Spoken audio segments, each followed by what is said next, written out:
của mình lâu xếp luôn. Rồi ta linh nó có mua có lúc nâng, nó lì cả lại xưa. Có chỉ cho cái của lại lo. Dạ ta lo, tôi tao cho lưu hay tia.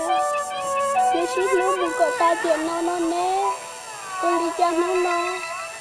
Cho cái xít lúc, cho cái bao xua. Cho những ý ra đây nó lại xưa lo. Thấy có tới một ta lúc này rằng là tụi này cũng vô. Chả có chuyện vô cụ. Tiếc có chuyện vô. Ít cho lưu cho. Chứ cái họ nữa sẽ lại lo. Nữa nó. Có chơi vô mình.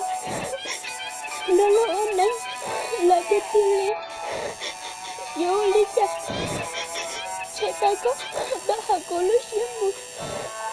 Chạy tiền nâng nó. Vô mó xíu. Một cái tay xí nó. Tụi này cũng lỗ.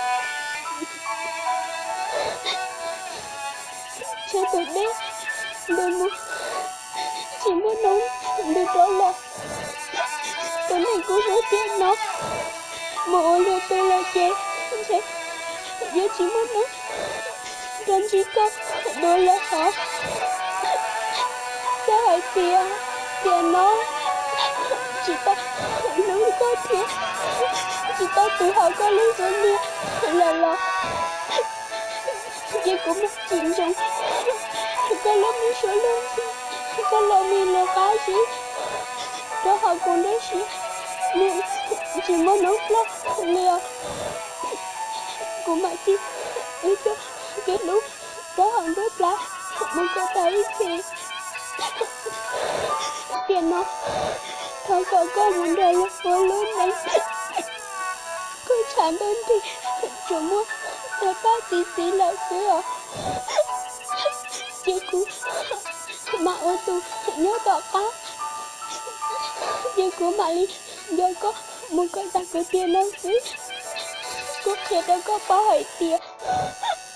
Họ lúc khán đâu nó có thể như từ cái này cũng họ lúc biết thế nó chỉ muốn lên từ cô nhớ lũ cha cái là ý cũng đang xí tiền nó cô chú mua có chưa có hỏi cô lúc xí luôn chứ muốn cái tay xí lý sao tụi này cũng vô ta lý nói có tới một ta lúc này rồi là họ có một có lúc này chẳng đơn đi giờ đi mới nói đi có nói hỏi đi chỉ muốn cũng có xe nếu họ lên đến đây nó là xe họ có tới sao có sợ cụ theo tụi này cũng lúc